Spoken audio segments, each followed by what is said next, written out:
ब्रह्मानन्दं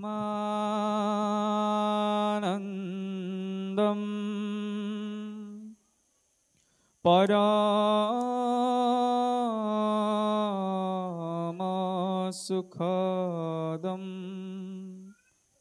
केवलं ज्ञानमूर्तिम्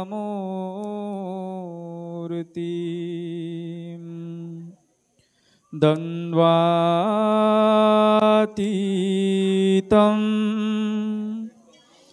गगनसदृशं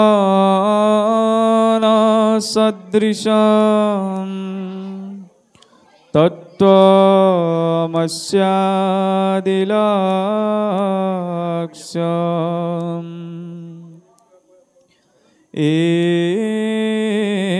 एकं नित्यं विमलमचलं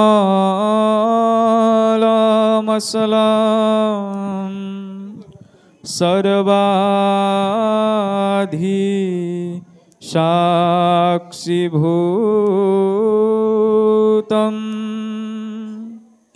भावातीतं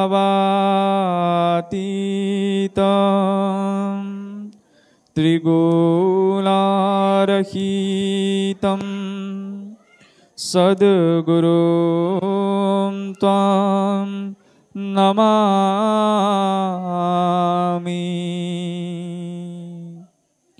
नन्दस्तु कुसुमसाक्षात् यशोदा सत्यसन्धिका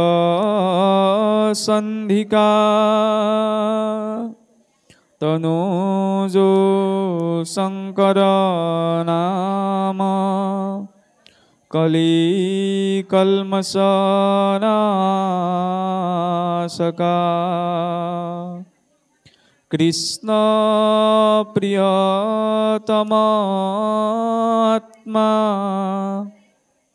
शंकर पर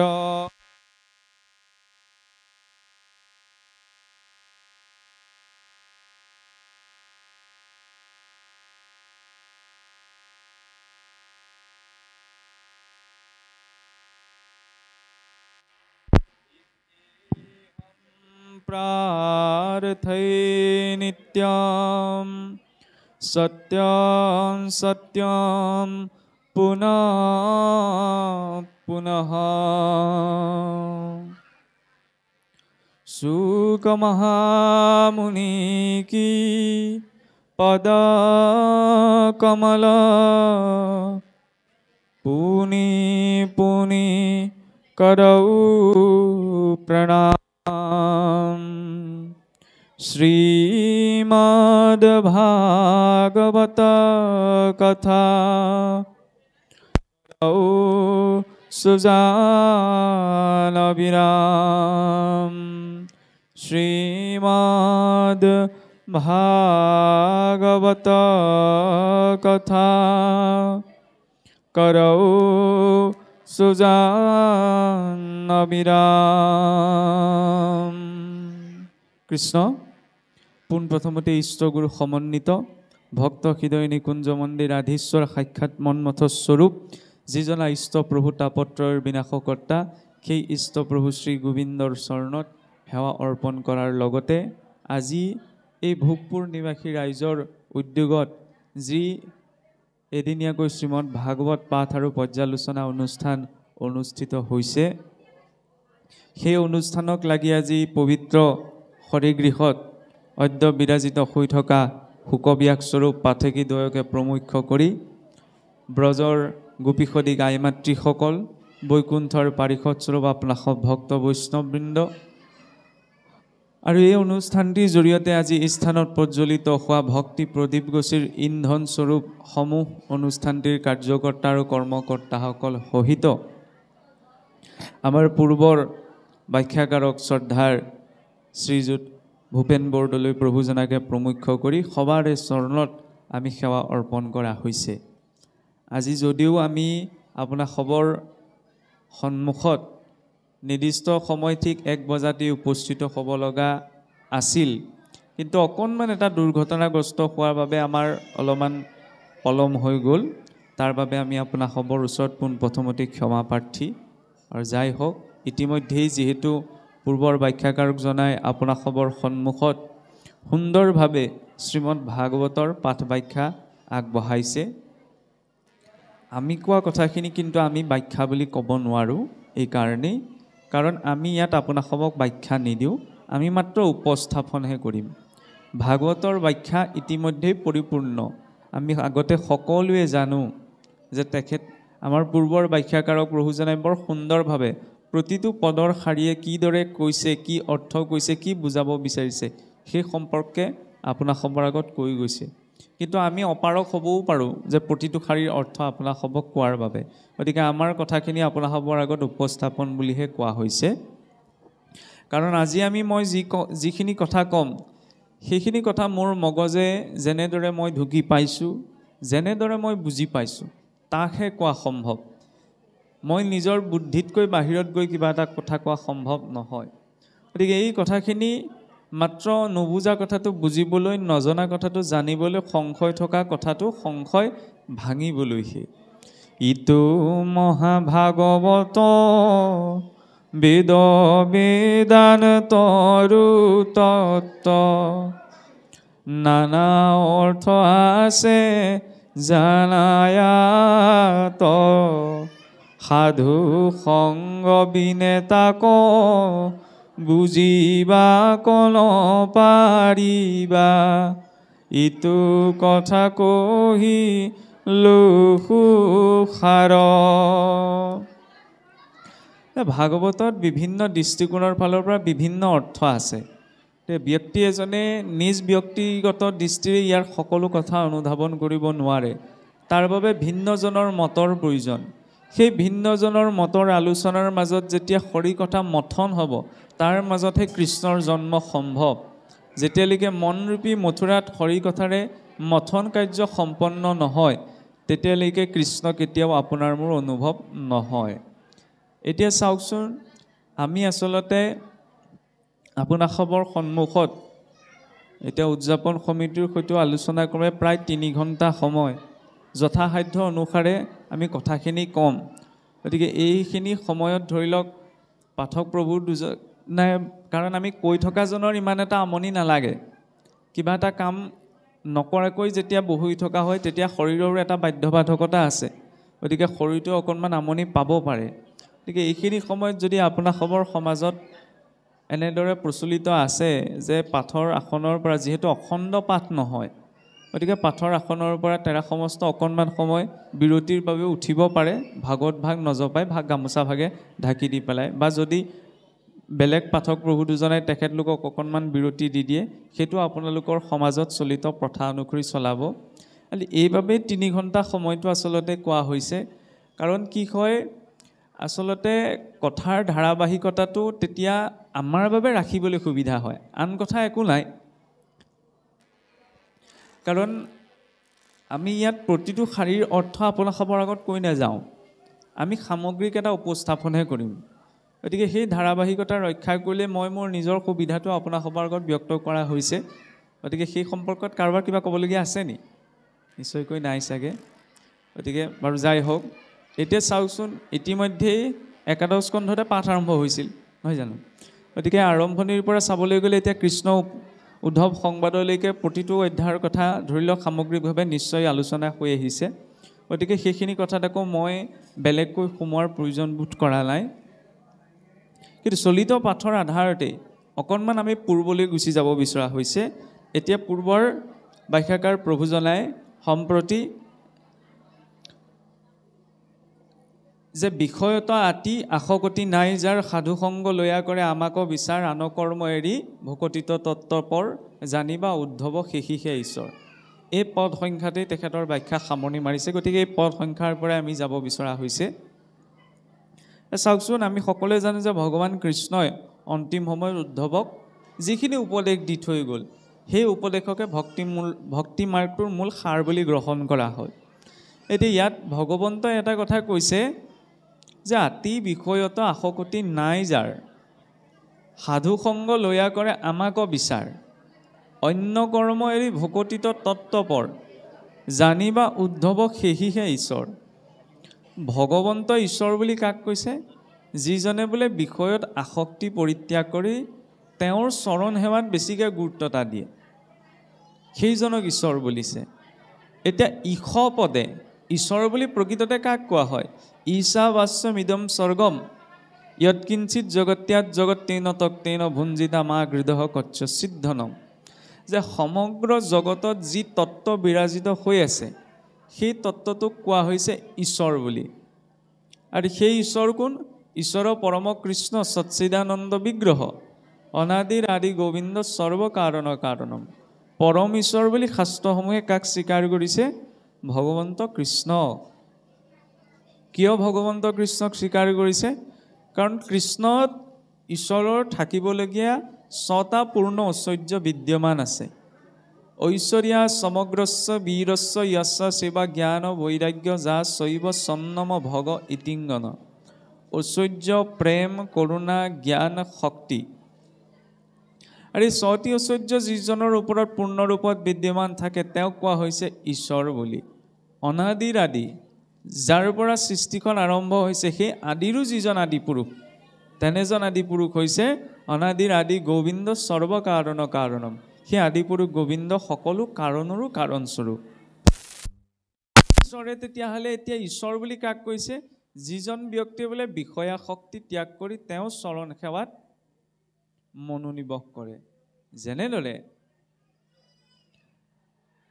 শিক্ষানুষ্ঠান এটাত প্ৰধান নিয়ন্ত্ৰক ৰূপত শিক্ষক থাকে, কিন্তু প্ৰধান শিক্ষকজন থাকে যদিও বাকীখিনি বিষয় পঢ়ুৱা ব্যক্তিকেইজনকোতো শিক্ষক বুলি কোৱা হয়। বোলে কোনোবা এজনে অসমীয়া পঢ়ুৱাইছে, কোনোবা এজনে ইংৰাজী পঢ়ুৱাইছে, তেওঁলোকোতো শিক্ষক হয়। প্ৰধান শিক্ষক আছে বুলি যে বাকীকেইজন শিক্ষকে শিক্ষক বুলি মৰ্যাদা নাপাব এনেতো কথা নাই। বা দ্বিতীয়তে শ্ৰেণীকোঠা এটাত শিক্ষকে যি পাঠদান কৰিছে তাক যিজন ছাত্ৰই মন দি শুনিছে, গ্ৰহণ কৰিছে, সেইজনো ছাত্ৰ। আৰু যিজনে মন দি শুনা নাই বা যিজনে শিক্ষা গ্ৰহণ কৰা নাই সেইজনোতো ছাত্ৰ বুলি বিবেচিত হয়, কাৰণ শ্ৰেণীকোঠাটোত বহি আছে যেতিয়া। ঠিক তেনেদৰে ঈশ্বৰ বুলি কোৱাৰ লগে লগে যিজনত পূৰ্ণ 6টি ঐশ্বৰ্য আছে তেওঁ ঈশ্বৰ। কিন্তু ভকত আৰু ভগৱন্তৰ মাজত বোলে ভেদ নাই, নহয়নে? কলিতটো কোৱাই হৈছে যে বৈষ্ণৱ বিষ্ণু কলি মধ্যে বিশেষত। কলিত বোলে বিশেষকৈ বৈষ্ণৱেই সাক্ষাৎ বিষ্ণু স্বৰূপ। সেইবাবে ভগৱন্তৰ এইটো ভক্তজনৰ প্ৰতি ভাৱ যে তেওঁ ভক্তজনক ঈশ্বৰ বুলি ভাৱনা কৰিছে। কিয় ঈশ্বৰ বুলি ভাৱনা কৰিছে? এতিয়া সাধাৰণ ভক্ত হ'লে নহ'ব, কাৰণ ভক্তি সাধাৰণ ভক্তৰ দ্বাৰা কৰা সম্ভৱ নহয়। আমি কওঁ ন ভক্তি আটাইতকৈ সহজ, ভক্তিতকৈ আৰু উত্তম পথ নাই। হয়, ভক্তিতকৈ আৰু উত্তম পথ নাই, কিন্তু ভক্তি আটাইতকৈ সহজ নহয়। ভক্তি কেনেকৈ সহজ? ভক্ত ধ্ৰুৱ, ভক্ত প্ৰহ্লাদ, বিপ্ৰ দামোদৰ, ৰজা অম্বৰীশ, ৰজা হৰিচন্দ্ৰৰ জীৱনলৈ চালে এনেকুৱা লাগেনে ভক্তি সহজ আছিল বুলি? ইমান ধৈৰ্য আছিল তেওঁলোকৰ। এতিয়া ধৰ্ম মাৰ্গত চাওকচোন, অলপ আগতে ধৰ্মৰ লক্ষণৰ কথা কৈ গৈছে, আৰু আমিও জানো যে ধৰ্মৰ 4টি লক্ষণ হিচাপত আমাৰ বৈষ্ণৱ শাস্ত্ৰই সত্য, শৌচ, তপ আৰু ক্ষমাৰ কথা কৈছে, নহয়নে? কিন্তু ধৰ্মৰ প্ৰাথমিক লক্ষণটো কি?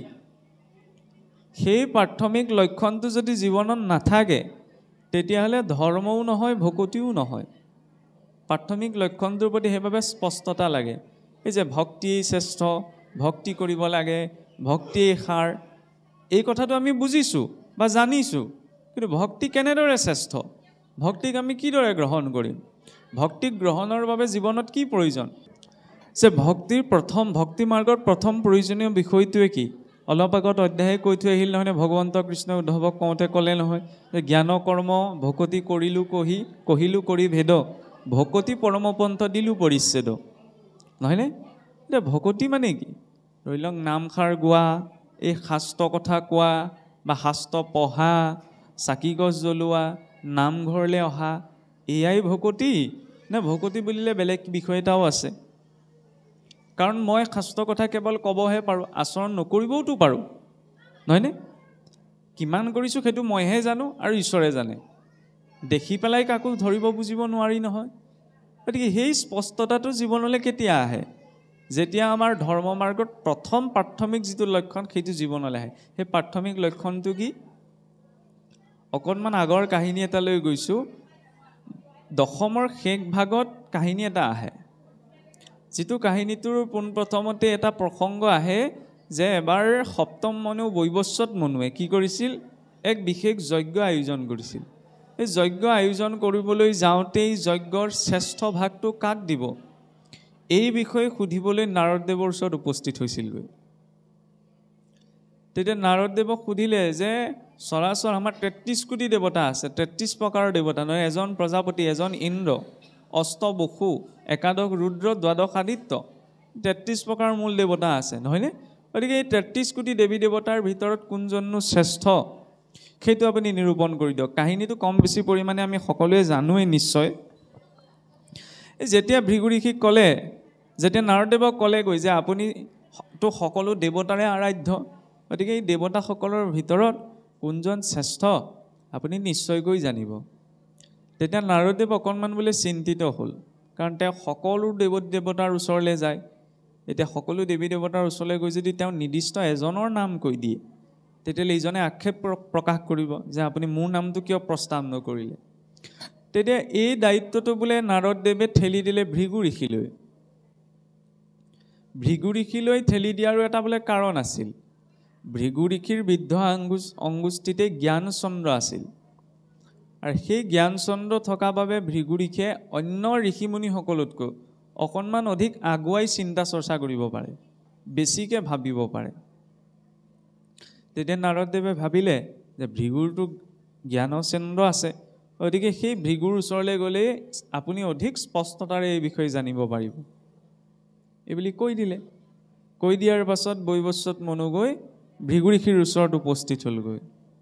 তেতিয়া ভৃগু ঋষিয়েও ভাবিলে যে ইমানবিলাক ঋষিমুনি আছে, কাৰো ওচৰলৈ নগ'ল, কেৱল মোৰ ওচৰলৈ আহিলে, মানে মোৰ জ্ঞানৰ গৰিমাৰ কথা তেওঁ বুজি পাইছে।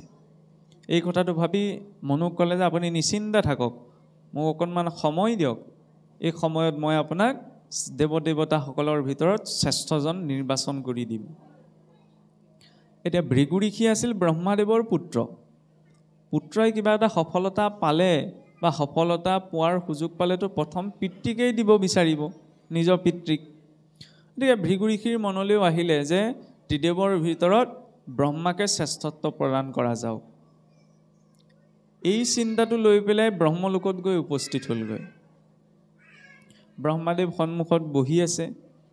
বহি থাকোঁতেই ভৃগু ঋষিয়ে গৈ পেলাই পিতৃক কোনো সম্ভাষণ বা আদৰ নজনোৱাকৈ আসনত বহি দিলে গৈ পেলাই। তেতিয়া ব্ৰহ্মাদেৱৰ খং উঠিলে অকণমান, যে তুমি ইমান এজন ডাঙৰ ঋষি, শ্ৰেষ্ঠ জ্ঞানজ্যেষ্ঠ হৈও তুমি ইমান সামান্য শিষ্টাচাৰখনো পাহৰি পেলালানে, যে পিতৃৰ সন্মুখলৈ আহি পিতৃক সম্বোধন নকৰাকৈ বা সম্ভাষণ নজনোৱাকৈ তুমি আসনত বহি দিলা। এই বুলি ভাবি ব্ৰহ্মাদেৱৰ মনটো বেয়া লাগি ব্ৰহ্মাদেৱে কি কৰিলে, ভৃগু ঋষিৰ ফালে বোলে পিঠিটো দি দিলে, গুৰুত্ব নিদিলে। আৰু এই আচৰণটো দেখি ভৃগু ঋষিও অকণমান খং উঠিল, যে মই আহিছিলোঁ তোমাক শ্ৰেষ্ঠ দেৱ ৰূপত আখ্যা দিয়াবলৈ, কিন্তু তুমি যদি ইমান সৰু কথা এটাতে ইমান অসন্তুষ্ট হৈছা, তেতিয়াহ'লে কেনেকৈ হ'ব? গতিকে তুমি কেনেকৈ শ্ৰেষ্ঠ হ'বা? সেই বুলি ভৃগু ঋষিয়ে ক্ৰোধবশতঃ বোলে ব্ৰহ্মাদেৱক জগতত অপূজ্য হ'ব বুলি অভিশাপ দিলে।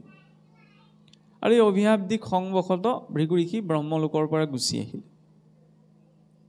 আহি পেলাই কৈলাশত উপস্থিত হ'লগৈ। কৈলাশত উপস্থিত হৈ আই পাৰ্বতী সহিত মহাদেৱ বিশেষ আলাপত থকাৰ বাবে ভৃগু ঋষিৰ উপস্থিতিটোৱে ইমান গুৰুত্ব নাপালে। আৰু তেতিয়া সেই কৈলাশৰ পৰাও দুখিত মনেৰে ভৃগু ঋষি উভতি গুচি আহিল। গৈ পেলাই নাৰায়ণৰ ওচৰত উপস্থিত হ'লগৈ। খংটো অকণমান উঠি আহিছিলেই। নাৰায়ণক দেখি ভৃগু ঋষিৰ খং গৈ একদম চুলিৰ আগ পালেগৈ। কিয়? প্ৰথমতে ব্ৰহ্মাদেৱৰ ওচৰলৈ গ'লোঁ, পিঠি দি দিলে। মহাদেৱৰ ওচৰলৈ গ'লোঁ, গুৰুত্বই নিদিলে। আৰু এইজনৰ ওচৰলৈ আহিছোঁ, এইজনেচোন শুইহে আছে, নাৰায়ণ শয়নত আছে। ঈশ্বৰৰ লীলা। ২-৩ বাৰ মাতিলে, ঈশ্বৰে মাত নিদিলে। খঙতে গৈ বোলে ভগৱান বিষ্ণুৰ বক্ষত গৈ গুৰ মাৰি দিলেগৈ।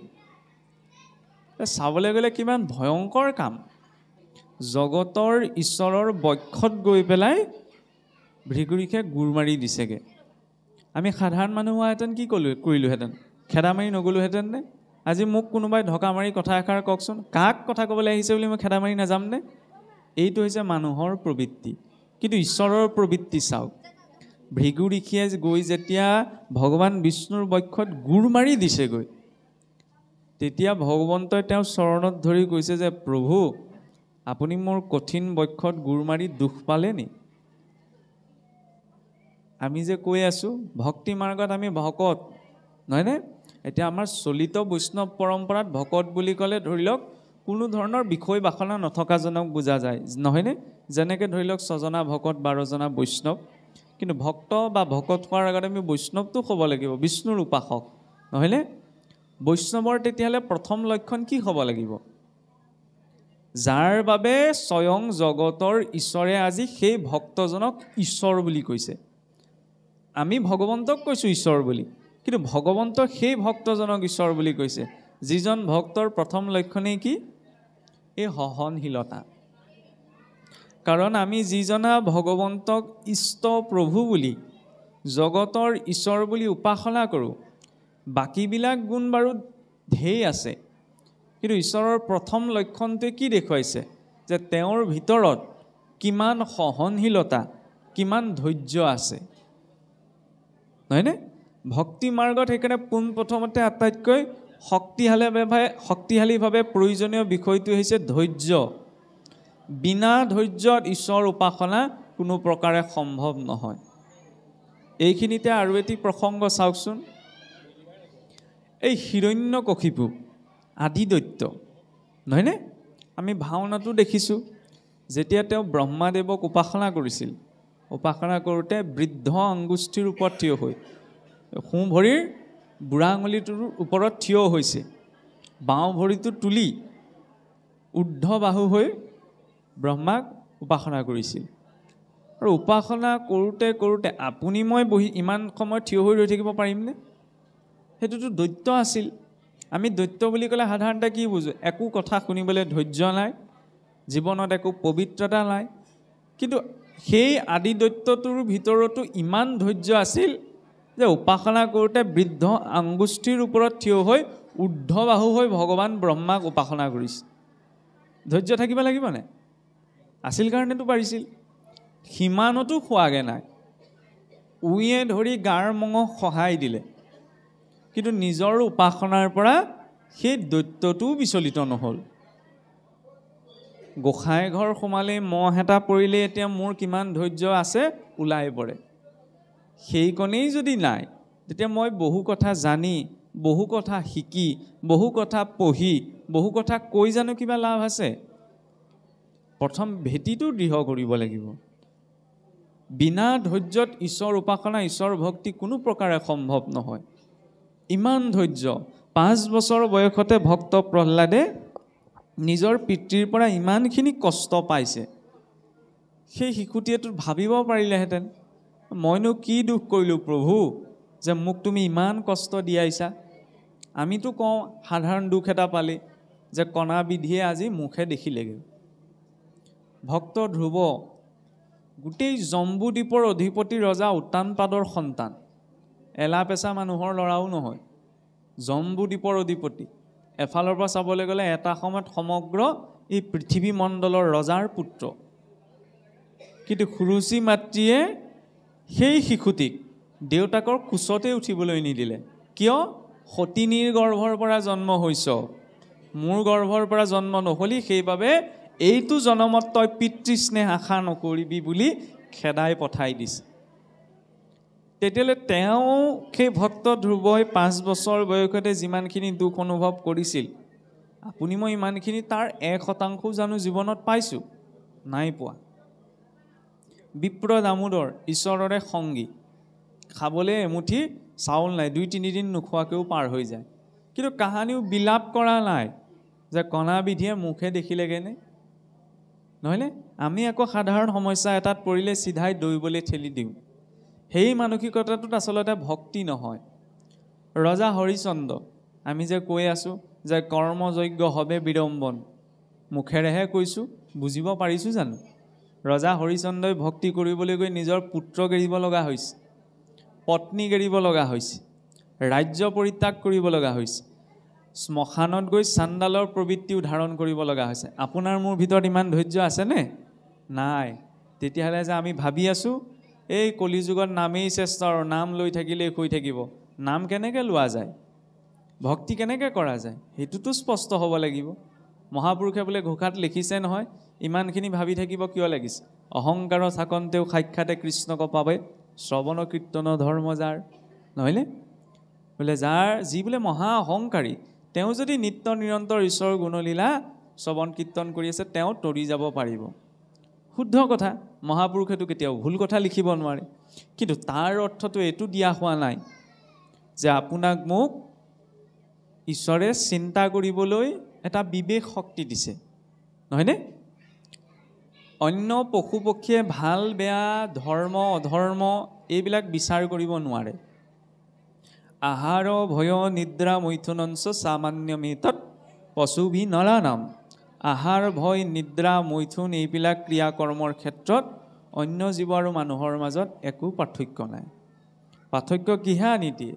এই মনুষ্যক যে দিয়া হৈছে বিবেক শক্তিটো, বিবেক শক্তিৰ আধাৰত মানুহে কি কৰিব লাগে কি কৰিব নালাগে, কি খাব লাগে কি খাব নালাগে, কি ক'ব লাগে কি ক'ব নালাগে, এইবিলাক চিন্তা চৰ্চা কৰিব পাৰে, নহয়নে?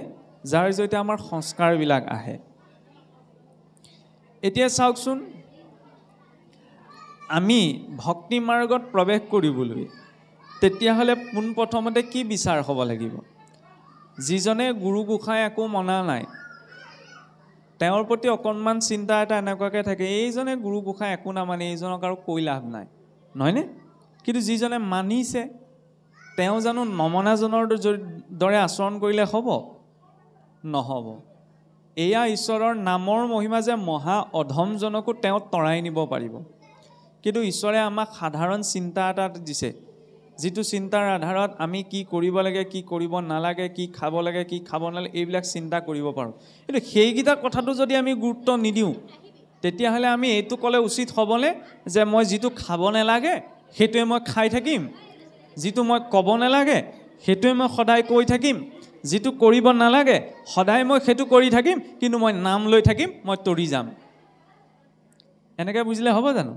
সেইটো বুজাইছে জানো? নাই বুজোৱা। সেইকাৰণে ইয়াত যে ভগৱন্তই কৈছে, চাওকচোন, ভক্তজনক ইমান উচ্চ স্থানলৈ ঈশ্বৰে ভাৱেৰে লৈ গৈছে যে আতি বিষয়ত আসকতি ভৈল যাৰ, কৃষ্ণক পাইবাৰ আশা নিবৰ্তিল তাৰ। যিজন কেৱল বিষয়তে আসক্ত, মোক লাগে মোক খাওঁ, মই খাওঁ, এই চিন্তাটোতে আছে, তেওঁক আৰু কথা বুজাই থাকিও আৰু কথা পঢ়িও তেওঁ লাভ নাই। চাৰি বেদ পঢ়ন্তেও নোপজে তাৰ জ্ঞান, চাৰি বেদ পঢ়িলেও তেওঁৰ জ্ঞান নোপজে।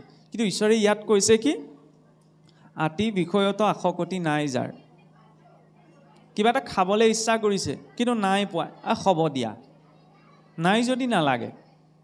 কিন্তু এইটো ধৰা বন্ধা হ'ব নালাগে যে চলে বলে কিম্বা কৌশলে মোক লাগিবই, এইটো আসক্তি, নহয়নে? পানী গিলাচ মোক লাগে পিয়াহটো গুচাবলৈ, পিয়াহ গুচি যোৱাৰ পাছত মই পানী গিলাচৰ কথা মই ভাবি নাথাকোঁ। ঠিক তেনেদৰে সংসাৰত সুখ ভোগৰ যিমানবিলাক মাধ্যম আছে, এইবিলাকো হৈছে জীৱনটো পাৰ কৰিবলৈ, তাৰ নিমিত্তেই গোটেই জীৱনটো নহয়। যেতিয়াহ'লে কেৱল খাই বৈ জীয়াই থকাৰ বাবেই জীৱনটো নহয়, আমি বিচাৰ কৰি জীৱনটো যাপন কৰিব লাগিবনে? এতিয়া আমি শুদ্ধ ভকত হ'বগৈ নোৱাৰোঁ, নহয়নে? কিন্তু ভক্তি মাৰ্গলৈ আহিছোঁ যেতিয়া আমিওতো ভকত বুলিয়ে আহিছোঁ ন। ল'ৰা ছোৱালীয়ে পঢ়াত মন থাকক নাথাকক নিজৰ কথা, বিদ্যালয়লৈ যেতিয়া ইউনিফৰ্মযোৰ পিন্ধি যায় তেতিয়াতো ছাত্ৰ ছাত্ৰী বুলিয়ে গণ্য কৰা হয়। ঠিক তেনেদৰে আমাৰ ভক্তি কিমান আছে কি নাই এইবিলাক নিজৰ ব্যক্তিগত কথা। কিন্তু নামঘৰলৈ আহিছোঁ, হৰি কথা শুনিছোঁ যেতিয়া, আমিতো সকলো ঈশ্বৰৰ ভক্তই হয়, নহয়নে? তেতিয়াহ'লে ঈশ্বৰে যে ভক্তজনক ইমান ওপৰলৈ উঠাই দিছে যে সাধু সংগ লয়া কৰে আমাকো বিচাৰ, অন্য কৰ্ম এৰি ভকতিত তত্ত্বপৰ, সৎসংগত যি থাকি পেলাই কেৱল মোৰ কথা বিচাৰ কৰে, অন্য ধৰ্ম কৰ্মী কেৱল ভক্তি ভাৱত মগ্ন হৈ থাকিব বিচাৰে জানিবা উদ্ধৱ সেহিহে ঈশ্বৰ সেইজনক ঈশ্বৰ বুলিছে তেতিয়া সেই ভক্তজনৰ লক্ষণকেইটা কি কি হেতুটো জানিব লাগিব কাৰণ বেগ বুজাত ভকতৰ লক্ষণটো বুজিবলৈ বৰ টান সেইকাৰণে ভাগৱত অনুসৰি ভাগৱত প্ৰতিপাদিত ভক্তিৰ 6টা সিদ্ধান্ত আছে যিটোক সতবিধা শৰণাগতি বুলি কোৱা হয় এই 6 প্ৰকাৰৰ শৰণাগতি যদি আমাৰ অন্তৰত থাকে তেনেজন ভক্তৰ সংগতহে জীৱ তৰি যোৱাৰ পথটো প্ৰশস্ত হয় আমি যে কওঁ ঈশ্বৰমুখী হ'বলৈ আমি শৰণ ল'ব লাগে ঈশ্বৰৰ আশ্ৰয় হ'ব লাগে কানিমুনি কোবাই গুৰুৰ ওচৰত শৰণ লৈ থৈ আহিলোঁ গুৰুৱে দিয়া কথাকেইটা মনত থাকিলে নাথাকিলে সেইটোহে আচল কথা চৰকাৰে দিয়া আঁচনিখনত কেইটকা দিছে সেইটোতো চবৰে মনত ৰয় গুৰুৱে দিয়া কথাকেইটো হয়তো সহজে মনত নৰয় পাহৰি যায় বুলি হৰি ভকত এজনো পাতি দিয়ে কিন্তু উলুটাইটো সুধিবলৈ নাযায় আমি নাযাওঁ তেতিয়াহ'লে আপুনি ভাবি চাওকচোন যেতিয়া গুৰুৰ বাক্যতেই মোৰ আস্থা উপজা নাই ভগৱানৰ বাক্যত কেনেকৈ আস্থা উপজিব এতিয়া চাওকচোন সতবিধা শৰণাগতি বুলি যাক কোৱা হৈছে যে আমি ঈশ্বৰৰ ওচৰত আশ্ৰয় হ'লোঁ গুৰুৱে বাক্য দিলে সেয়া পালন কৰি আছোঁ কিন্তু তাত এই 6টা সিদ্ধান্ত আছেনে নাই সেইটো সবটো চাব লাগিব আজি যি 6টা সিদ্ধান্ত থকা এই 6টা বিষয় যিজনৰ জীৱনত আছে তেওঁহে নিজকে ঈশ্বৰৰ ভক্ত বুলি ক'ব পাৰে বা তেওঁহে নিজকে ঈশ্বৰৰ শৰণীয়া বুলি ক'ব পাৰিব আৰু তেনেজন ভক্তৰ সংগতেই তাৰ ফলত কি হয় এই যে ঈশ্বৰে কৈছে অন্য কৰ্ম এৰি ভকতিত তত্ত্বপৰ আন কাম এৰিবলৈ ভকতিত গুৰুত্বতা দিব তাৰ অৰ্থটো এইটো নহয় যে ভক্তি কৰিবলৈ হ'লে আপোনাৰ মোৰ ঘৰ বাৰী যিখিনি দায়িত্ব কৰ্ম আছে সকলো এৰিবলৈ 24 ঘণ্টা নামকে লৈ থাকিবলৈ কৈছে এইটোৱে ভকতি নি ওপৰে চালে তেনেকুৱা লাগে বোলে অন্য কৰ্ম এৰি ভকতিত তত্ত্বপৰ আন কামবিলাকত গুৰুত্বতা নিদি কেৱল ভকতিত গুৰুত্বতা দিব তাৰ অৰ্থ কেনেবাকৈ এইটো বুজাইছে নি যে আমাৰ পালনীয় দায়িত্ব কৰ্মবিলাক আমি সকলো ত্যাগ কৰি পেলাই ঈশ্বৰৰ নাম লৈ বহি থাকিম এইটো কথা বুজাইছে জানো এইটো কথা বুজোৱা নাই কিদৰে আমি নিত্য নৈমিত্তিক কৰি থকা কামবিলাকো ভগৱতমুখী হৈ কৰিব পাৰোঁ সেইটো হৈছে ভাগৱত ধৰ্ম আটাইতকৈ উত্তম সংজ্ঞা নিশ্চয়কৈ নিমিনৱ সিদ্ধ সংবাদত এই কথাটো ওলাই গৈছে এই নিমিনৱ সিদ্ধ সংবাদত প্ৰসংগ এটা ৰজা নিমিয়ে 9জন সিদ্ধক সোধে যে ভাগৱত ধৰ্মনো কি এতিয়া এই যে কোৱা হৈছে অন্য কৰ্ম এৰি ভকতিত তত্ত্বপৰ আন কাম বন এৰিবলৈ ভক্তিতহে এই সাধুজনে বা এই ভক্তজনে গুৰুত্বতা দিব তেতিয়াহ'লে আন কাম এৰি কিদৰে কেনেদৰে ভক্তিত গুৰুত্বতা দিব নিজৰ আচৰণ কৰা গোটেই কামখিনি ঈশ্বৰক অৰ্পণাৰ জৰিয়তে আৰু যদি ঈশ্বৰক অৰ্পণা কৰি কৰা হয় সংসাৰৰ কাম এটাও তেতিয়াহ'লে সেইটো ভাগৱত ধৰ্মলৈ পৰিৱৰ্তন হয় যি কথা নিমিনৱ সিদ্ধ সংবাদত কবি সিদ্ধই ৰজা নিমিৰ আগত কৈছে কি বুলি কৈছে বোলে কবি নিগদতি শুনিও সম্প্ৰতি কহোঁ বেদান্তৰ মৰ্ম স্বভাৱে যি কৰে হোমত ব্ৰত যজ্ঞতপ সদাচাৰ কায় বাক্য মনে যতে ক আচৰে লৌকিক বৈদিক কৰ্ম খুয়ায়ে ক মনে ঈশ্বৰ কৃষ্ণত অৰ্পিব সি সবধৰ্ম নিত্য নৈমিত্তিক যত জাতি ধৰ্ম আশ্ৰমৰ যত কৰ্ম কৃষ্ণত অৰ্পিলে হিউ হুৱে জানা মহাভাগৱত ধৰ্ম এই যে আমাৰ মাজত খেলি মেলি লাগি থাকে বোলে সত্য যুগে ধ্যান ত্ৰেতা যুগে যজ্ঞ দাপৰ যুগত পূজা কলিত শৰীৰৰ কীৰ্তন বিনাই আউৰ নাহিকে দুজা তাৰ মাজতো কিছুসকলে হোম তপ যজ্ঞ এইখিনিও আচৰণ কৰা দেখা যায় তেতিয়াহ'লে কলি যুগত এইবিলাক সঁচাকৈ বিহিত হয় নহয় এই ভাগৱতৰ পদটিয়ে সেই কথাটো স্পষ্ট কৰি দিয়ে আপুনিয়ে ভাবি চাওক শৰাইত দিয়া বুট মগুকেইটাতো আমি ঘৰত খেতি কৰি অনা নাই বজাৰৰ পৰা কিনি আনিছোঁ নহয়নে কাৰোবাৰ দোকানৰ পৰা কিনি অনা আপেলটো কমলাটো কলটো বুটমাহ মগুমাহকেইটা নামঘৰলৈ আনি সংস্কাৰ কৰি শৰাইখনৰ ওপৰত দেউৰীজনে দিয়া লগে লগে যেতিয়া সেয়া প্ৰসাদ হৈ পৰে, চাবলৈ গ'লে বুট মগু, কিন্তু ঈশ্বৰক দিয়াৰ বাবে প্ৰসাদ হৈছে, নহয়নে? ঠিক তেনেদৰে এই তপ জপ যজ্ঞ দান ব্ৰত সদাচাৰ যত যি আছে, কলিযুগত এইখিনিও যদি কৃষ্ণমুখী হৈ আচৰণ কৰে তেতিয়াহ'লে সেইটো কিন্তু অধৰ্ম নহয়। বৈষ্ণৱ মাৰ্গত বেলেগ উদ্দেশ্য কৰি এইবিলাক হোম তপ যজ্ঞ আচৰণ কৰাৰ বিধান নাই, কিন্তু কৃষ্ণ প্ৰাপ্তিৰ অৰ্থে যদি আচৰণ কৰা যায় তেতিয়াহ'লে সি কেতিয়াও বিড়ম্বন হ'ব নোৱাৰে। এই পদে কৈছেনে বোলে স্বভাৱে যি কৰে লৌকিক বৈদিক কৰ্ম, হোম তপ জ্ঞান ব্ৰত সদাচাৰ, শুয়া শুদ্ধভাৱে ঈশ্বৰক কৃষ্ণত অৰ্পিব শিশৱ ধৰ্ম, নিত্য কৰ্ম যিখিনি আমি সদায় ঘৰখনত কৰি আছোঁ, নৈমিত্তিক কৰ্ম যিখিনি বিশেষ উদ্দেশ্যলৈ আচৰণ হয়, এই সকলো কৰ্ম যদি ঈশ্বৰক অৰ্পণা কৰি কৰা হয় তেতিয়া ভাগৱত ধৰ্মলৈ ৰূপান্তৰ হয়। এতিয়া ইয়াৰ মাজতে দুই এজন এনেকুৱা ভুল বুজাবুজি ওলাব যে এওঁ কলিযুগত থাকি আকৌ হোম তপ যজ্ঞ ব্ৰতৰ কথা কৈছে। কলিযুগত থাকি হোম তপ ব্ৰত যজ্ঞ কৰি আঁতৰাই পেলাই আমি একো কৰ্ম কৰিবই নোৱাৰোঁ। কেনেকৈ চাওকচোন, ধ্যান ছাত্ৰজনে যদি বিদ্যালয়লৈ যদি যাওঁতে তেওঁ শিক্ষা অৰ্জন কৰাত যদি ধ্যান নাথাকে, একাগ্ৰতা নাথাকে, শিক্ষা অৰ্জন হ'বনে? কৃষ্ণ বুলি কৰিলে বুজি পোৱা হৈ যাব নি? নাযায়। ত্ৰেতা যুগে যজ্ঞ, যজ্ঞ মানে হৈছে কৰ্ম, কৰ্ম নকৰাকৈ কোনোবা থাকিব পাৰিবনে?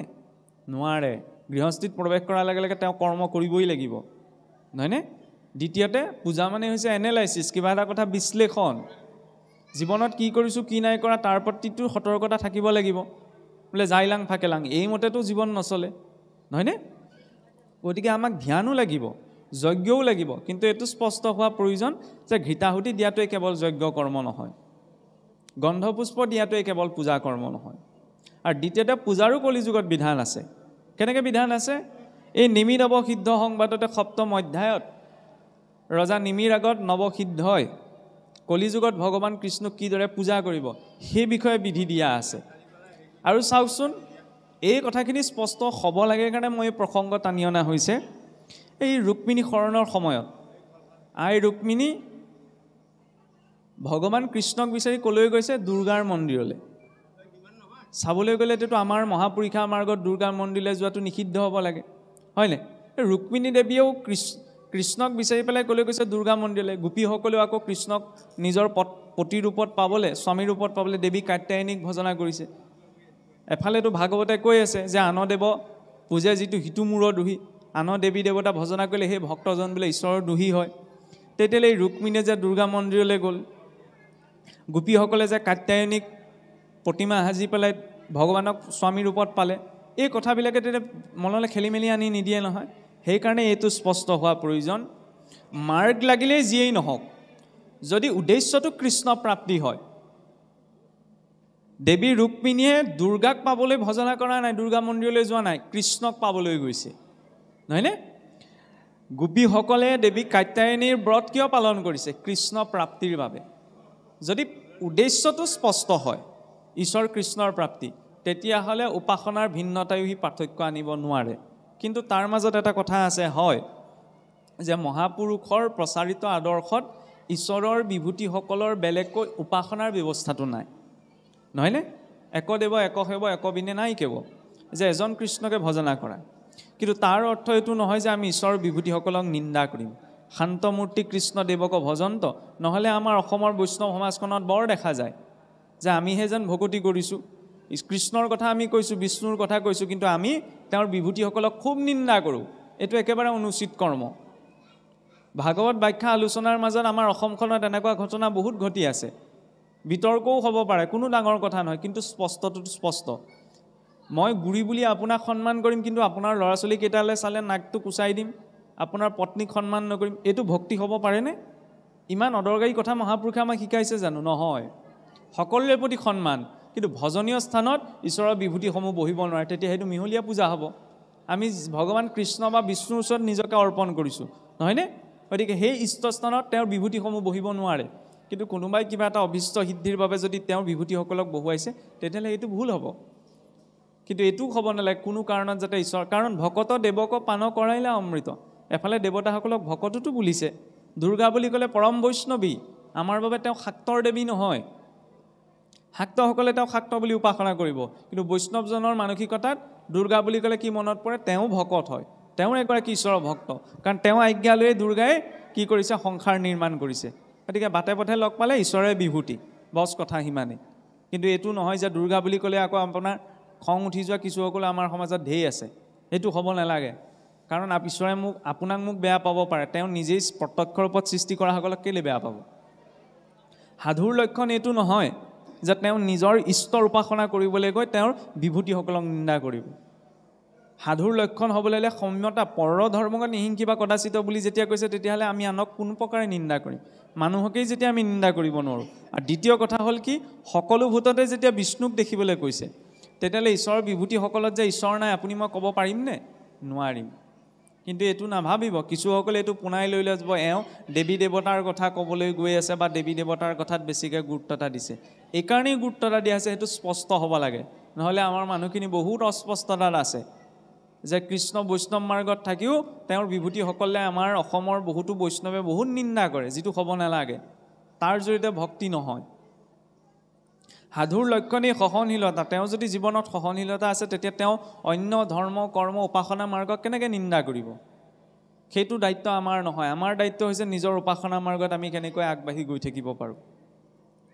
এতিয়া চাওকচোন কিদৰে জপ তপ, কলিযুগত নাম শ্ৰেষ্ঠ, কোনেও বেলেগকৈ বুজোৱাৰ প্ৰয়োজন নাই। নামেই শ্ৰেষ্ঠ যজ্ঞ, নামেই শ্ৰেষ্ঠ তপ। গতিকে মই হোম তপ যজ্ঞ এইবিলাক কৰাৰ মোৰ সুবিধা নাই, মই এইবিলাক নকৰোঁ, মই নামেৰেই ঈশ্বৰক ভজনা কৰিম, এইটো উত্তম চিন্তা। কিন্তু কাৰোবাৰ আছে, যেনেকৈ কোনোবাই ঘৰখন ধুনীয়াকৈ বনাব বিচাৰিছে, তেওঁৰ হাতত ইমান পৰ্যাপ্ত টকা পইচা আছে যে তেওঁ ঘৰখন মনৰ ইচ্ছামতে সজাব পাৰে। তেওঁৰ টকা পইচা আছে কাৰণে সজাব, মোৰ নাই, সেইকাৰণে মই যেনেদৰে আছোঁ তাতেই তৃপ্ত থাকিম। ঠিক তেনেদৰে কোনোবাই ঈশ্বৰক যজ্ঞ কৰিও ভজনা কৰাৰ শক্তি আছে, তেওঁ তেনেকৈও ভজক। কোনোবাই পূজা কৰি ভজনা কৰাৰ ভাৱ আছে, তেওঁ তেনেকৈও ভজক। কিন্তু মোৰ নাই আৰু মই ইমানখিনি কৰিব নোৱাৰোঁ, সেইবাবে উত্তমটো কি? ভগৱন্তৰ নাম লোৱা। আৰু এইখিনিতো এটা শংকা আহিব পাৰে, যেতিয়া উত্তমটো আমাক দিছেই, সেইখিনি কৰাৰ আকৌ প্ৰয়োজনীয়তা কি? হয়নে? যদি উত্তম ৰূপত আমাক নাম ধৰ্মক দেখুৱাইছে যে কলিও নাস্তিব গতিৰ অন্যথা, কলিত ভগৱন্তৰ নামৰ অবিহনে আৰু বেলেগ গতি নাই, তেতিয়া আকৌ এই বেলেগ ব্যৱস্থাৰে ঈশ্বৰমুখী হোৱাৰ কি প্ৰয়োজনীয়তা আছে? প্ৰয়োজনীয়তা নাই। কিন্তু এইটো ভাৱ, যেনেকৈ নিজৰ সন্তানক পিতৃ মাতৃয়ে সন্তানে ভাল পোৱা কাপোৰযোৰেই হওক, খোৱা বস্তুটোৱে আনি দিব বিচাৰে নাই? ঠিক তেনে ভক্তজনৰ এইটো ভাৱ যে তেওঁৰ কিবা এটা আছে দিব পৰা, গতিকে তেওঁক সেইটো দিব ঈশ্বৰক। যজ্ঞ কৰিব পৰা সামৰ্থ্যতা আছে তেওঁৰ বাবে যজ্ঞ কৰিব, পূজা কৰাৰ সামৰ্থ্যতা আছে তেওঁ পূজা কৰিব। এইখিনি মই কৰিব নোৱাৰোঁ বা নাই, গতিকে মই নাম ল'ম। ইয়াত কিবা বুজাত খেলি মেলি আহিছে নি বাৰু? কাৰণ এই কৈ যোৱা কথাখিনিত যদি আপোনাৰ মনত কোনোবাখিনিত খোকোজা আহিছে, প্ৰত্যক্ষ ৰূপত কৈ দিব, কাৰণ এইবিলাক কথাই বৰ খেলি মেলি সৃষ্টি কৰি আছে। সেইকাৰণে স্পষ্টতাটো লাগে। কি ক'ব বিচৰা হৈছে বুজা গৈছিলে? যে এইটো নহয় যে আমি ভক্তি মাৰ্গত থাকি হোম তপ যজ্ঞ এইবিলাক আচৰণ কৰাৰ কথা কৈছে, কিন্তু যি কৰিছে তেওঁক আপুনি মই নিন্দা কৰিব নোৱাৰোঁ। কথা হ'ল সেইটো, কাৰণ সেইয়াওতো উপাসনা মাৰ্গ। ভাগৱতে যেতিয়া কৈছে হোম তপ জপ যজ্ঞ নিত্য নৈমিত্তিক কামখিনিও যদি ঈশ্বৰক অৰ্পণা কৰি দিয়া হয়, কৃষ্ণৰ অৰ্থে আচৰণ কৰা হয়, সেয়াও ভাগৱত ধৰ্মলৈ পৰিৱৰ্তন হয়, নহয়নে? এনেদৰে আমি জীৱনৰ নিত্য নৈমিত্তিক সকলো যাৱতীয় কৰ্ম ঈশ্বৰমুখী হৈ আচৰণ কৰিব লাগিব। এতিয়া ইয়াত যি ভক্তজনৰ লক্ষণৰ কথা কোৱা হৈছে চাওকচোন। 6টা সিদ্ধান্ত: অনুকূলেশ্য সংকল্প, প্ৰতিকূলেশ্য বৰ্জনম, ৰক্ষিষ্য ভীতি, বিশ্বাস গৌতুপ্তে বৰণম যথা, আত্মনিক্ষেপ কাৰ্পণ্য য়ন্তা বিধি শৰণাগতি। ভক্তজনৰ 6টা সিদ্ধান্ত কি? ঈশ্বৰৰ আশ্ৰয় হোৱাৰ, যে অনুকূলেশ্য সংকল্প, ঈশ্বৰৰ অনুকূল কৰ্ম কৰা, ঈশ্বৰৰ প্ৰতিকূল কৰ্মখিনি বৰ্জন কৰা। ইয়াৰ পাছতে কি কৈছে? ঈশ্বৰে যে একমাত্ৰ সকলোৰে নিয়ন্ত্ৰক, এই কথাটো মানি চলা। ঈশ্বৰে যে একমাত্ৰ অভিভাৱক, এই কথাটো স্বীকাৰ কৰা। ঈশ্বৰৰ ওচৰত দাস্যভাৱ। 6ঠতেই হৈছে ঈশ্বৰৰ ওচৰত সম্যক আত্মনিবেদন। এই 6টা বিষয় যদি মোৰ জীৱনত থাকে, তেতিয়াহে মই নিজকে ঈশ্বৰৰ ভক্ত বুলিব পাৰোঁ, নিজকে ঈশ্বৰৰ শৰণীয়া বুলি ক'ব পাৰোঁ। আৰু যেতিয়ালৈকে শৰণীয়া নহয়, গুৰুৰ ওচৰত লৈ আহিলে তেওঁ শৰণীয়া হৈ নাযায়, সেইটো আনুষ্ঠানিক স্বীকৃতিহে যে মই গুৰুৰ ওচৰত আজি গুৰুমুখী হ'লোঁ, গুৰুৰ ওচৰত কথা বতৰালোঁ, কিন্তু পালন কৰিছোঁ নে? সেইটোতো লাগিব, নহয়নে? মই গুৰুৰ আশ্ৰয়লৈ যোৱাটো ডাঙৰ কথা নহয়, কাৰণ শাস্ত্ৰ গুৰু হবে শিষ্যক কৃপায় শুদ্ধ উপদেশ দিব, শিষ্য হবে শুদ্ধভাৱে নাচৰিলে তাৰা হবে কি কৰিব? যদি গুৰুৱে কৈছে এফালে, মই কৈছোঁ এফালে, তেনেহ'লেতো নহ'ব। সেইবাবে এইটো স্পষ্টতা লাগে।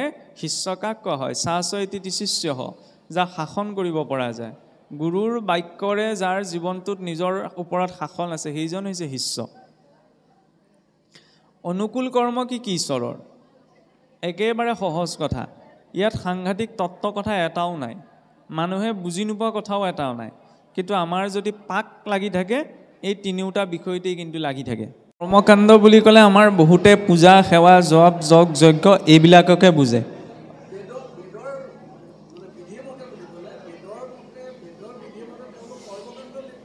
অঁ,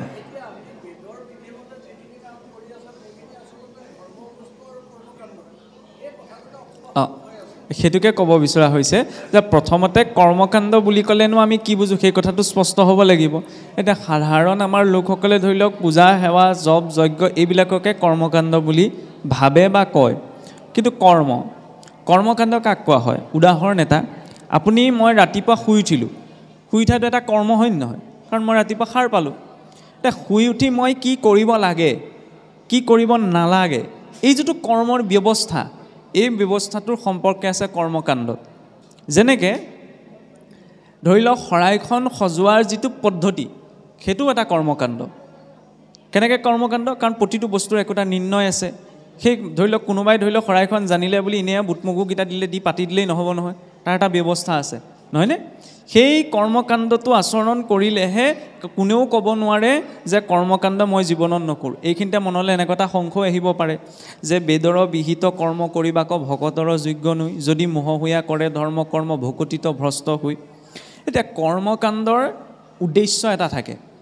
যিকোনো কৰ্ম কৰোঁতে কোনোবাই পূজা যজ্ঞ কৰিছে, তাৰ এটা উদ্দেশ্য। ঠিক তেনেদৰে আমাৰ যদি উদ্দেশ্য এটা লৈ যদি শৰাইভাগ দিয়া হৈছে, সেইটো কিন্তু কৰ্মকাণ্ড, কাৰণ তাত উদ্দেশ্য আছে। আৰু উদ্দেশ্য যদি আছে, তাৰ এটা ফল আছে, লাগিলে শুভ ফলেই হওক। সেইবাবে ভক্তি মাৰ্গত এটা কথা কোৱা হয় যে বেয়া কাম কৰিলেতো আমি বন্ধনত থাকিবই, ভাল কাম কৰিলেতো বন্ধনত থাকিব লাগিব। কাৰণ আজি মই উদ্দেশ্য লৈ পেলাই কৰ্ম এটা ঈশ্বৰৰ ওচৰত আচৰণ কৰিছোঁ, যেতিয়া তাৰ ফলটো মই জীৱনত পাম, আৰু সেই ফলটো ক'ত ভুগিব লাগিব? এইখন সংসাৰতে। সেইকাৰণে প্ৰকৃত যিজন ভকতজনে বেদৰ বিহিত কৰ্মকাণ্ড আচৰণ নকৰে, কাৰণ উদ্দেশ্য লৈ কৰ্ম নকৰে। কিন্তু যদি উদ্দেশ্য লৈ ভক্তি মাৰ্গত থাকিও কৰ্ম কৰা হয়, সেইটো কিন্তু কৰ্মকাণ্ডৰ ভিতৰতে পৰিব। আৰু ইয়াত যিটো প্ৰসংগ আহিছে ঋষভদেৱৰ 100জন পুত্ৰ, নহয়নে? মানে সেই কথাটোলৈ আহিছোঁ। অঁ, কৰ্মকাণ্ড বুলি ধৰ্ম বস্তু, যে ধৰ্ম বুলি ক'লে এতিয়া চাওকচোন, বস্তু বুলি ক'লে আচলতে কিছুসকলে এইটো প্ৰশ্ন কৰে, ধৰ্ম কেনেকৈ বস্তু হ'ব পাৰে, নহয়নে? কিন্তু আমাৰ শাস্ত্ৰততো ধৰ্ম বস্তু শব্দটো প্ৰয়োগ হৈছে। যেনেকৈ কিছুসকলে গুৰুজন বস্তু বুলিও কওঁ, তাত বস্তু বুলি ক'লে পদাৰ্থক বুজোৱা নাই। যেনেকৈ কথাটোত ক'বলৈ মই ব্যৱহাৰ কৰিছোঁ, সাংখ্য যুগ বুলি ক'লে, সাধাৰণতে সংখ্যা বুলি ক'লে আমি কি বুজোঁ? 1, 2 এনেকুৱা সংখ্যা। কিন্তু আমাৰতো সাংখ্য যুগ বুলি ক'লে আত্মজ্ঞানৰ কথা বুজা যায়। বেদৰ নিৰুক্তত সাংখ্য শব্দে অংকক বুজাইছে আৰু বস্তু শব্দে তত্ত্বক বুজাইছে। এতিয়া ধৰ্ম মানেনো কি? সহজ অৰ্থত কি? কিছুসকলে এইটো কয় যে ধৰ্ম বুলি ক'লে পানীৰ যেনেকৈ জুলীয়া হোৱাটো ধৰ্ম, ধৰি লওক বৰফৰ যেনেকৈ গোটা হৈ থকাটো ধৰ্ম।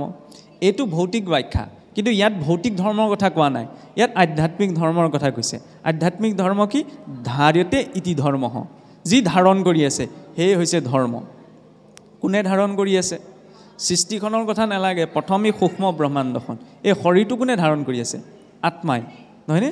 যি আত্মা ঈশ্বৰ বা পৰমাত্মাৰ অংশ, সেই আত্মাক জনাৰ যিটো পথ, সেইটো হৈছে ধৰ্মৰ পথ। আৰু সেই ধৰ্মক আৰু পৰিষ্কৃত ৰূপত ভাগৱত ধৰ্ম বুলি প্ৰকাশ কৰা হৈছে, নহয়নে? সেই ধৰ্ম বস্তুৰ কথা ক'বলৈতো ভাগৱত ধৰ্মৰ কথা আহিছে। গতিকে কৰ্মকাণ্ড বুলি ক'লে উদ্দেশ্য কৰি আচৰণ কৰা যিকোনো কৰ্ম, আৰু ধৰ্ম বুলি ক'লে জীৱই আত্মাক জানি পেলাই ঈশ্বৰমুখী হোৱাৰ যিটো পদ্ধতি, সেইটো হৈছে ধৰ্ম মাৰ্গ। কৃষ্ণ। এতিয়া আমি পুনৰ প্ৰসংগলৈ গুচি আহিছোঁ যে ভক্তজনৰ এই যি 6 বিধা শৰণাগতিৰ কথা কোৱা হৈছে, 6 প্ৰকাৰৰ ঈশ্বৰৰ ওচৰত আশ্ৰয় হোৱাৰ কথা। যে 6 প্ৰকাৰ আশ্ৰয় মূলতে হৈছে কি? ঈশ্বৰৰ ওচৰত অনুকূল কৰ্ম আচৰণ কৰা। ঈশ্বৰৰ অনুকূল কৰ্ম কোনখিনি? মাত্ৰ 3টা কথা। ঈশ্বৰে বেয়া কথা নকয়, ঈশ্বৰে বেয়া বস্তু নাখায়, ঈশ্বৰে বেয়া কৰ্ম নকৰে। ইয়াত একো সাংঘাতিক কথা নাই। কিন্তু আমি যদি নিজক বিশ্লেষণ কৰি চাওঁ, আমাৰ কিন্তু পাককেইটাই তিনিওটাতেই লাগি থাকে। শুনিবলৈ বেয়া লাগিব পাৰে বা ধৰি লওক ক'বলৈও বেয়া লাগিব পাৰে, কিন্তু সত্য এইটোৱেই, একেবাৰে যদি পোনপটীয়াকৈ কোৱা যায় ঈশ্বৰেতো বেয়া কথা নকয়, নহয়নে? তেতিয়া ঈশ্বৰৰ আশ্ৰয়ী হৈ, ঈশ্বৰৰ ভক্ত হৈ আমি বেয়া কথা কেনেকৈ ক'ব পাৰিম? আগতে অসুৰেওতো ইমান বেয়া মাত মতা নাছিলে যিমানবিলাক বেয়া মাত আজিকালি আছে, নহয়নে? এই বাতিটো তেতিয়া যদি কুকুৰ এটাক খাবলৈ দিয়া হয়, এইটো আৰু ধুই পখালিওতো মানুহক খাবলৈ দিব নোৱাৰি, কুকুৰক দিয়া হ'ল, লাগিলে সি আৰু পোহনীয়া হওক। যদি মই মুখখনেৰে 10টা অশ্লীল মাতেই মাতি আছোঁ, সেইখন মুখেৰে আৰু ৰাম কৃষ্ণ নাম লৈ থাকিলেও জানো ঈশ্বৰে গ্ৰহণ কৰিব? নকৰে। সেইকাৰণে এইটো সহজ চিন্তা ভক্তি মাৰ্গত। ঈশ্বৰে মুখখন দিছে ভাল কথা ক'বলৈ, কাৰণ যি উচ্চাৰণ কৰা যায়, যি কথা কোৱা যায়, সেই কথাই মানুহৰ মানসপটত প্ৰভাৱ পেলায়, নহয়নে? মানুহে কিবা এটা ক'লে সেইটো প্ৰভাৱ পেলায়। গতিকে মুখখনে আমি ভাল কথা পাতিব লাগিব, ভাল বাক্য উচ্চাৰণ কৰিব লাগিব। কিন্তু ঈশ্বৰৰ আশ্ৰয়ী হৈ পেলাই যদি মই সেই সাধাৰণ কথাটোৱে ঈশ্বৰক প্ৰতিজ্ঞা দিব পৰা নাই, বাকীবিলাকৰ কথা দূৰৰে কথা, আজিৰ পৰা ঈশ্বৰক এইটো ক'ব যে প্ৰভু আজিলৈকে যি ক'লোঁ, আজিৰ পৰা মই জীৱনত বেয়া কথা নকওঁ। মই এইটো কোৱা নাই যে আপোনাৰভাৱে বেয়া কথা কৈছে বা কোৱাৰ মানসিকতা আছে, কিন্তু কিবা কাৰণত মানুহৰ ওলাই যায়, নহয়নে? গতিকে প্ৰথম বাক্য সংযম, কাৰণ আমি ঈশ্বৰৰ সন্তান। গতিকে ঈশ্বৰৰ সন্তান হৈ পেলাই আমি বেয়া মাত কেনেকৈ মাতিম? আগতেতো অসুৰবিলাকেও বেয়া মাত মতা নাছিলে। গতিকে ভক্তি মাৰ্গত ঈশ্বৰৰ আশ্ৰয় হৈছোঁ যেতিয়া, বৈষ্ণৱত্ব নিজৰ ভিতৰত প্ৰকাশ পাবলৈ হ'লে ঈশ্বৰে বেয়া কথা নকয়, গতিকে ময়ো নকওঁ। ইয়াত সাংঘাতিক ডাঙৰ কাৰোবাৰ ভাষণ শুনা, সাংঘাতিক ঢেৰ কিবা গ্ৰন্থ অধ্যয়ন কৰা, সাংঘাতিক কিবা সাধনা কৰা, মই বোলে বহুত চেষ্টা কৰি আছোঁ নিজৰ বাক্য সংযম কৰিবলৈ, কোনো প্ৰয়োজন নাই। মাত্ৰ এটা প্ৰাথমিক চিন্তা, ঈশ্বৰে যেতিয়া বেয়া কথা নকয় মই কেনেকৈ ক'ব পাৰিম তেওঁৰ অংশ হৈ পেলাই? দ্বিতীয়তে, ঈশ্বৰে বেয়া বস্তু নাখায়। চাওকচোন, যেনেকুৱা অন্ন হয় তেনেকুৱা মন, যেনেকুৱা মন তেনেকুৱা ইন্দ্ৰিয়ৰ প্ৰবৃত্তি, যেনেকুৱা ইন্দ্ৰিয়ৰ প্ৰবৃত্তি তেনেকুৱা স্বভাৱ, যেনেকুৱা স্বভাৱ তেনেকুৱা অভ্যাস, যেনেকুৱা অভ্যাস তেনে কৰ্ম, যেনে কৰ্ম তেনে ফল, ফল ভোগৰ যিটো পদ্ধতি সেইটো হৈছে জীৱন। এতিয়া ঈশ্বৰে এইটো বেয়া বস্তু নাখায়, নহয়নে? গতিকে এইটো সহজ চিন্তা, ঈশ্বৰে যেতিয়া বেয়া বস্তু নাখায় তেতিয়াহ'লে আমি কেনেকৈ খাম? খোৱা নোখোৱা এইবিলাক সকলোৰে ব্যক্তিগত বিষয়, কাৰো ক'বলগীয়া নাই, নহয়নে? কাৰণ মোৰ খোৱা পদ্ধতিত আপোনাৰ ক'বলগীয়া নাই, আপোনাৰ খোৱা পদ্ধতিত মোৰ ক'বলগীয়া নাই। কিন্তু ভক্তি মাৰ্গত এইটো সহজ চিন্তা, ঈশ্বৰে যেতিয়া বেয়া বস্তু নাখায় ময়ো নাখাওঁ, তাৰ কাৰণে সাংঘাতিক চিন্তা কৰাৰ প্ৰয়োজন নাই নহয়। আৰু ভাল বস্তু কি বেয়া বস্তু কি এইখিনি কথা বেলেগকেতো কোনেও কাকো ক'ব নালাগে। আমাৰ সকলোৰে শৰীৰত প্ৰকৃতিৰ 3টা গুণ আছেই, থাকিবই, সাত্বিক, ৰাজসিক, তামসিক। সেইবাবে আমি প্ৰকৃতিক ত্ৰিগুণাত্মিকা বুলি কওঁ, নহয়নে? আৰু এই 3 গুণৰ আধাৰতে আমাৰ সকলো চিন্তা, সকলো কৰ্ম, সকলো ভাৱনা উৎপন্ন হয়। আৰু এই 3টা গুণ ক'ৰ পৰা প্ৰভাৱিত হৈ থাকে? আমাৰ সংস্কাৰৰ পৰা। সংস্কাৰবিলাক ক'ৰ পৰা আহে? আমি কি খাইছোঁ, কি কৈছোঁ, কি জীৱনত কৰিছোঁ, অন্ন বাক্য ব্যৱহাৰ, এই 3টাৰ পৰা সংস্কাৰ আহিব, নহয়নে? এতিয়া আমাৰ সকলোৰে জীৱনত বেছিকৈ আমাক কি লাগে? সাত্বিক গুণটো বা শুদ্ধ সত্য গুণটো, কাৰণ ঊৰ্ধ্বং গচ্ছতি সত্ত্বস্থা মধ্যে তিষ্ঠন্তি ৰজসা অধুগচ্ছন্তি জঘন্য গুণ বৃত্তিস্থা অধুগচ্ছন্তি তমসা। সত্যগুণত জীৱৰ চিন্তা, বুদ্ধি, বিবেক ঊৰ্ধ্বগামী হয়, ৰজগুণত মাজতেই থাকে, তমগুণত আকৌ অধুগামী হয়। আমাক কি লাগে? ঊৰ্ধ্বগামী হোৱা চিন্তা, নহয়নে? ঊৰ্ধ্বগামী হোৱা চিন্তা ক'ৰ পৰা আহিব? অন্নৰ পৰা। যেনে অন্ন তেনে মন বুলি কৈছে। এতিয়া অন্ন শুদ্ধ সাত্বিক হোৱা প্ৰয়োজন। শুদ্ধ সাত্বিক অন্নৰ লক্ষণটো কি? সত্ত্বপ্ৰীতি সুখস্থিৰ আয়ুষ্য বলবৰ্ধক ৰসাল মধুৰ স্নিগ্ধ আহাৰ সাত্বিক প্ৰিয়। যিখিনি সাত্বিক, ৰসাল, মধুৰ, স্নিগ্ধ প্ৰকৃতিৰ পৰা আমি সতেজ ৰূপত পাওঁ, নহয়নে? এইখিনি শুদ্ধ সাত্বিক দ্ৰব্য। গতিকে শুদ্ধ সাত্বিক দ্ৰব্যখিনি খালে বা গ্ৰহণ কৰিলে কিয় মনটো শুদ্ধ সাত্বিক হ'ব, আৰু তাৰ জৰিয়তে শুদ্ধ চিন্তা চৰ্চা আহিব। শুদ্ধ চিন্তা চৰ্চা আহিলে আমি যিকোনো বেয়া পৰিস্থিতিত হ'লেও নিজৰ সেই শুদ্ধ বৌদ্ধিক চিন্তাটোতেই থাকি পেলাই কামবিলাক কৰিম। সেইকাৰণে কোৱা হৈছে অন্নত। আমি যেনেকৈ ঈশ্বৰক চাওঁ, নৈবদ্যৰ ঠগীখন আগবঢ়াটো তাতো শুদ্ধ সত্বিক দ্ৰব্যকেইটা দিয়া হৈছে। গতিকে ভক্তৰ ওপৰতেতো সহজ চিন্তা যে মই শুদ্ধ সত্বিক দ্ৰব্য গ্ৰহণ কৰিম, নহয়নে? এতিয়া খোৱাকৈ ডাইৰেক্ট যদি প্ৰত্যক্ষ ৰূপত কথা ক'বলৈ যোৱা যায়, তেতিয়া চাওকচোন, আচলতে মাছ মঙহৰ কথা বৰকৈ নকওঁ বাৰু, কাৰণ এইবিলাক কথা ক'লে ৰাইজে বেয়া পায়। কিন্তু মূল কথাটো হৈছে এইটো যে ভক্তি মাৰ্গত যদি আমি আগবাঢ়িব বিচাৰিছোঁ, যে ইমানৰ ভক্তি কৰিছোঁ এইটো নহয়, এইটোতো সুযোগ পোৱা গৈছে। গতিকে যিকণ আমাৰ দ্বাৰা কৰা সম্ভৱ ভক্তিৰ মাৰ্গটোত সেইখন আমি কৰিব লাগিব, নহয়নে? ভোক লাগিলে খালে বোলে আপত্তি নাই, এই ভাল লাগিলে খাই থাকিলে আপত্তি, তেতিয়া আকৌ পেটৰ বেমাৰ হয় নহয়। সেইকাৰণে সকলো বিষয়তে মানুহৰ সংযম আৰু সন্তুলনটো লাগে। সংযম সন্তুলন থাকিলে আমি ধুনীয়াকৈ জীৱনটো পাৰ কৰিব পাৰোঁ। তৃতীয়তে কিহৰ কথা কোৱা হ'ল? কৰ্ম। আৰু কৰ্মৰ ইমান গহন গতি। চাওকচোন, জীৱ সংসাৰৰ সৈতে যে জড়িত হৈ আছে এইখন সংসাৰৰ সৈতে, কাৰণ ভাগৱত কিয় প্ৰকট কৰা হৈছিল? যে বৈকুণ্ঠৰ শাস্ত্ৰ আনি পৰম উৎসুকে সংসাৰিক কৰি কৃপা প্ৰচাৰিলাহুকে। শুকদেৱে বোলে সংসাৰী লোকসকলক কৃপা কৰি এই ভাগৱত প্ৰচাৰ কৰিছিল। সংসাৰ বুলি কিয় কোৱা হৈছে? সংসাৰতে ইতি সংসাৰ, যি ক্ৰমাৎ সঞ্চাৰ হৈ যায়, ক্ৰমাৎ বহল হৈ যায়। সংসাৰ কাৰো কমি নাযায় নহয়, আমাৰ বাঢ়ি যায় সংসাৰ। আজি মহাকাশতো বিজ্ঞানে কৈছে বোলে তাৰকামণ্ডলসমূহ বা সৌৰজগতসমূহ ইখন সিখনৰ পৰা ক্ৰমাৎ সঞ্চাৰ হৈ আঁতৰি আঁতৰি গৈ আছে। এতিয়া আমাৰ জীৱনতো সংসাৰখন বাঢ়ি গৈ আছে, সংসাৰ কমি অহা নাই। এই ক্ৰমাৎ সঞ্চাৰ হৈ যোৱা সংসাৰখনৰ পৰা মুক্তিৰ বাবে হৈছে ভাগৱত।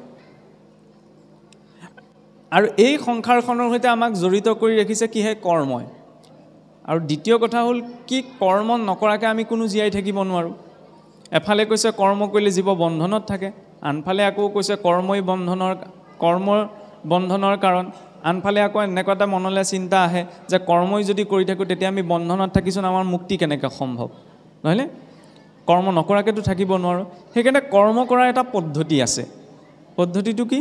বোলে বেদে যাক বিহি আছে তাকে বোলে কৰ্ম, বেদে যিটো নিষেধিছে সেইটো অকৰ্ম, বিহিত নাচৰি হুৱে বিকৰ্ম পাতে ক, বিকৰ্ম কৰ্ম কৰ্ম জানিবা প্ৰত্যেক। বিকৰ্ম অকৰ্ম কৰ্ম আৰু গীতাত উল্লেখিত কৰ্ম অকৰ্ম বিকৰ্মৰ মাজত অকণমান পাৰ্থক্য আছে। ইয়াত মহাপুৰুষে কলম ধৰিছে কি? বেদে যাক বিহি আছে তাকে বোলে কৰ্ম। বোলে বেদাদি শাস্ত্ৰই যিখিনি কৰ্মৰ কথা কৰিব লাগে বুলি কৈছে সহজ অৰ্থত, সেইবিলাকক কি কোৱা হৈছে? কৰ্ম বুলি। আৰু বিকৰ্ম বুলি কাক কৈছে? বেদে যিটো নিষেধিছে, যিখিনি কাম কৰিবলৈ বেদে নিষেধ কৰিছে সেইটো অকৰ্ম। আৰু সেইটো বিকৰ্মক কি বুলি কোৱা হৈছে? মই যিটো কাম কৰিব লাগে সেইটো মই জানিছোঁ, জনাৰ পাছতো যদি সেই কামটো আচৰণ কৰা নাই, যেনেকৈ মই জানো যে এই কাম কৰাটোৱে হৈছে ধৰ্ম, কিন্তু সেই ধাৰ্মিক আচৰণটো মই কৰা নাই, মই অধাৰ্মিক আচৰণটোহে কৰিছোঁ, তেতিয়াহ'লে সেইটো বিকৰ্ম বুলি কোৱা হৈছে। কিন্তু গীতাত কৰ্ম অকৰ্ম বিকৰ্মৰ সংজ্ঞাটো অকণমান বেলেগ। শাস্ত্ৰবিহিত যিখিনি কৰ্ম সেইখিনি হৈছে বোলে কৰ্ম। শাস্ত্ৰবিহিত কৰ্ম কেতিয়া? যেতিয়া মানুহে বাক্য, হাতেৰে আৰু মনেৰে যিখিনি ক্ৰিয়া আচৰণ কৰে, এই ক্ৰিয়াখিনি যদি শাস্ত্ৰবিহিত হয় তাক কোৱা হৈছে কৰ্ম বুলি। আৰু শাস্ত্ৰবিহিত কৰ্মখিনিক যদি নিৰাসক্ত হৈ আচৰণ কৰা যায়, গীতাৰ মতে সেইটো হৈছে অকৰ্ম। কিন্তু একাদশত এই অৰ্থটো অকণমান বেলেগ হৈছে। ইয়াত অকৰ্ম মানে কি? যদি বেদবিহিত শাস্ত্ৰবিহিত কৰ্মখিনি আমি কৰা নাই তেতিয়াহ'লে সেইটো অকৰ্ম। সেইকাৰণে গীতাৰ ক্ষেত্ৰতো কাৰণে এইটো কনফিউজন আহি যায় কেতিয়াবা। গীতাত আকৌ ভগৱন্তই কৈছে যে যিটো কাম যদি ভাল কামটো যদি জীৱই নিৰাসক্ত ভাৱত কৰে সেইটো অকৰ্ম বুলি কৈছে। আনফালে এতিয়া ভাগৱতত আকৌ যদি শাস্ত্ৰই কিবা এটা কাম নকৰিবলৈ কৈছে সেইটোক বিকৰ্ম বুলি কৈছে। কোনটো গ্ৰহণ কৰিম? সেইকাৰণে স্পষ্টতাটো লাগে যে কোনটো সময়ত কি কথাটো বুজাবলৈ শব্দটো প্ৰয়োগ কৰা হৈছে। এতিয়া ভাগৱতৰ মতে চাওকচোন, আমি এই তিনিওটা কৰ্ম নিত্য নৈমিত্তিক জীৱনত আচৰণ কৰি আছোঁ, কৰ্ম অকৰ্ম বিকৰ্ম। তাৰে ওপৰত আকৌ আৰু তিনি প্ৰকাৰৰ কৰ্মৰ প্ৰভাৱ আছে, সঞ্চিত, প্ৰাৰব্ধ আৰু অনাৰব্ধ। পূৰ্বতে আমি যিখিনি কাম কৰিছিলোঁ পূৰ্বজনমত, সেই কৰ্মখিনিৰ আধাৰতে বৰ্তমান জীৱনটোৰ পোৱা নোপোৱা, ভাল বেয়া, সুখ দুখ এইবিলাক নিৰ্ধাৰণ হয়। কাৰণ একেটা পৰিস্থিতিয়ে চাওকচোন কাৰোবাৰ বাবে আনন্দৰো কাৰণ হ'ব পাৰে, একেটা পৰিস্থিতিয়ে কাৰোবাৰ বাবে দুখৰ কাৰণো হ'ব পাৰে। এই পোৱা নোপোৱাৰ ভিন্নতাটো কিয় আহিছে? নিজৰ কৰ্ম সংস্কাৰ ভিন্ন হোৱাৰ বাবে। পূৰ্বতে যিখিনি কাম আচৰণ কৰা হ'ল সেইখিনি হৈছে সঞ্চিত কৰ্ম, নহয়নে? আৰু পূৰ্বতে যিখিনি কাম আচৰণ কৰাৰ ফলটো এতিয়ালৈকে আমি ভোগ কৰা নাই, সেইখিনি কৰ্ম হৈছে প্ৰাৰব্ধ। আৰু এতিয়া আমি যিখিনি কাম কৰি আছোঁ ইয়াৰ আধাৰতে আমাৰ অনাগত সময়টো নিৰ্ধাৰণ হ'ব, এইখিনি হৈছে অনাৰব্ধ। জীৱনটোত যেতিয়া আমি কৰ্ম অকৰ্ম বিকৰ্মৰ মাজত আছোঁ, এইফালে সঞ্চিত প্ৰাৰব্ধ অনাৰব্ধৰ প্ৰভাৱত আছোঁ, তেতিয়াহ'লে ইমান এটা জটিল কৰ্মৰ বন্ধনৰ মাজত, কৰ্মৰ চক্ৰৰ মাজত আমি কেনেদৰে ভক্তি মাৰ্গটো আগবঢ়াই নিব পাৰিম? কাৰণ যেনেকুৱা কৰ্ম তেনেকুৱা ফল হ'ব। আৰু ভক্তি মাৰ্গৰ প্ৰথমটো সিদ্ধান্তই কৈছে যে প্ৰথম ঈশ্বৰে বেয়া কথা নকয় যেতিয়া ময়ো বেয়া কথা নকওঁ, ঈশ্বৰে বেয়া বস্তু নাখায় গতিকে ময়ো নাখাওঁ। তৃতীয়তে কি ক'লে? যে ঈশ্বৰে বেয়া কৰ্ম নকৰে, এতিয়া কৰ্ম কেনেকৈ কৰিম? সেইবাবে কোৱা হৈছে বোলে যত কৰ্ম সবে বন্ধ সাংখ্যবাদী কহে, যদি ঈশ্বৰত অৰ্পে তেবে বন্ধনো হে। ইমান সুন্দৰভাৱে একেষাৰতে কৈ দিয়া নাইনে? কৰ্ম অকৰ্ম বিকৰ্ম যিয়েই নহওক, আমি যি কৰ্মই নকৰিছোঁ কিয় সকলো বন্ধনৰ কাৰণ। কিন্তু যদি ঈশ্বৰক অৰ্পণা কৰি কামখিনি কৰা হয় তেতিয়াহ'লে সি কেতিয়াও জীৱৰ বন্ধন সৃষ্টি কৰিব নোৱাৰে।